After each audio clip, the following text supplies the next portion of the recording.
And now please welcome our next grappler, Isaac Mendoza.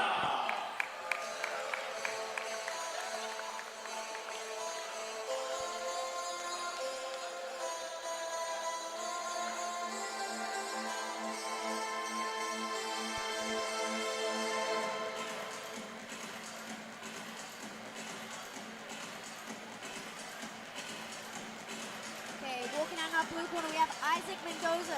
He says tonight he plans to implement a lot of pressure against Sacramento State's Christopher Kwan.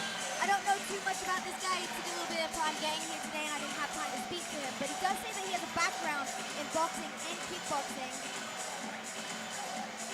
And I'm excited to see what he brings tonight against Sacramento State's Christopher Kwan. Sam, we were just talking about it. How cool would this have been to have an event such as this, or even a program such as Combat U to train with back when you were at college? Oh man, it would have been crazy. I went to UCLA and there was such a massive student body. I can't imagine how crazy the stadium would be having an MMA match and grappling matches. Only thing we had was a club. There was only like maybe 20 people there, so this would be insane. And building on what we're talking about with the Sacramento State's Combat U program, we have Christopher Kwan now. He's 0-1 in grappling, doesn't have a lot of experience behind him, but he has been training wrestling, karate, Muay Thai, and MMA prior to even joining the program. He credits his coaches, Joseph Ramos, Alex Sandoval, Josiah, Mikhail, and even myself. He trains under me with the MMA program. He considers himself to have a wrestling heavy style, and he's going to be looking to implement that here tonight against his opponent, Isaac Mendoza.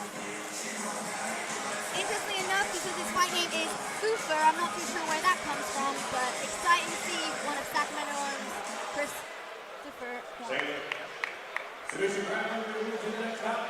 Introducing first in line 10, representing Jiu-Jitsu and Dreams from Concord, California, Isaac Mendoza. Now introducing his partner at 5'7" from Sac State, representing Combat U. He hails from Sacramento, California, Chris Fooffur.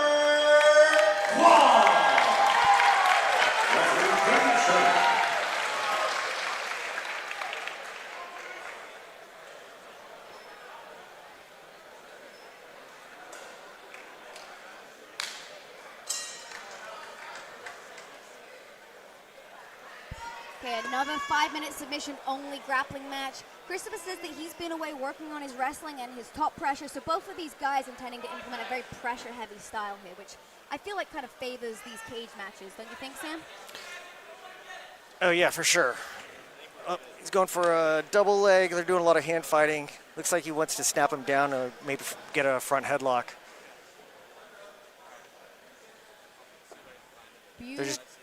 Beautiful use of the tie-ups from Mendoza, very heavy on that head pressure for Chris, and also kind of looking like he's starting to try to utilize some foot sweeps in there, I noticed. Nice level change from Christopher, but Mendoza able to beat that with those underhooks. How would you address the underhooks in this position, Sam? Oh, sorry. Oh, nice back take. Mr. Just popped around. In the action, but Christopher Kwan finds himself on the back of Mendoza with a body triangle. This is a very hard position to get out of here, Sam. What would you advise for Isaac Mendoza as he finds himself in the first minute of this round in such a position? He would have to deal with the body lock by grabbing one of his feet to bring it up so he can untangle the body lock, all the while protecting his neck and trying to get his shoulders to the floor. But Christopher's been doing a pretty good job about switching his body triangle from side to side. Christopher also doing a great job of keeping his opponent away from the cage. If you notice, he moved to the correct side, switched his body triangle, and is now controlling his opponent within the space. Across the jaw is Christopher Kwan, but we've touched on this in previous shows. You are able to finish this choke here across the jaw. Yeah, definitely. You just choke right through the jaw. Looks like he might go into a head and arm. Nope. Nope. Okay, he's trying to do your classic white belt break your ankle on the protecting himself.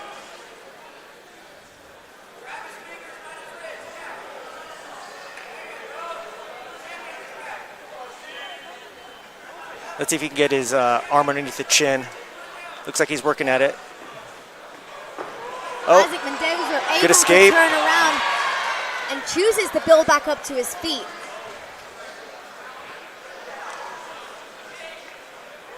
Beautiful head positioning here from Christopher Kwan. And interestingly, it seems as though Isaac Mendoza is using almost like a tie clinch style on that headlock. It's always good to hang on somebody's neck to tire them out. It just becomes annoying. And just to build on a little bit of what was said when I spoke to Christopher, his goal eventually is to become a professional fighter. So it's really cool that these kids are able to get the experience on a show such as Battle of the Hive. Something that most people wouldn't get until much later in their career. Mendoza threatening a guillotine, but Kwan able to pop his head out and now finding himself in the close guard of Isaac Mendoza. Best way to get out of this is just to stand up, tall, push the legs down and pass.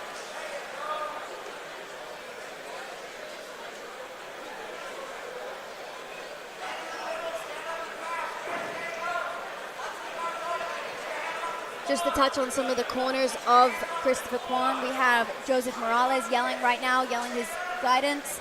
There he goes. I'd say new to the UFC, but he's now got one win within the UFC, a very dominant performance, and Combat U's head jiu-jitsu coach. So what a standard that they're holding here at Sacramento State.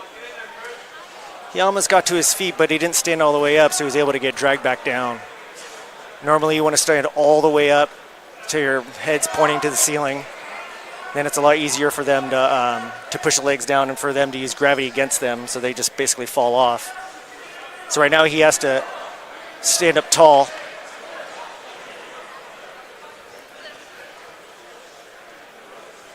Looks like Mendoza really wants to go for that guillotine, huh? Yeah, definitely threatening the guillotine and relentless on that position. How do you feel about him holding the close guard in this position? He's not really, looking to get to a hip or really throw up any submissions besides from the guillotine, which thus far, not really finding a home. I mean, there's a lot of attacks he can do. Even right now, he can go for, a Choi bar. You can go for any type of arm lock right up there. He's getting to his side right there. It looks like he's going for a triangle. He almost has it. He's out. Up. Arm bar. Omoplata. Oh. It's pretty now, good. On the 10-second clock, Isaac Mendoza deciding to throw up numerous submissions. You got to wonder, could that potentially seal that referee's decision, from an activity standpoint? Christopher Kwan not too active on top, but a very closely contested match between the two. By referee decision, Chris definitely got that because of the 2 takedowns, right? Yeah. Although Mendoza had, I would say, more threatening attacks. It was only very brief and at the end. Definitely a well-matched and highly contested match between the two of them. Our first decision of the night. But we have 7 more grappling matches lined up for you guys. Well, his coach is Cody, so he's going to be good at takedowns, right? Cody's a great wrestling coach. Yeah, definitely. And that's one of the benefits of this program.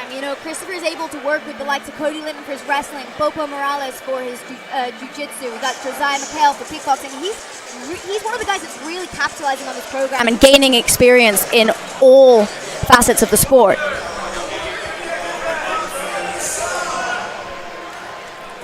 As we welcome Garrett Furtick to the cage for our 3rd grappling match of the night.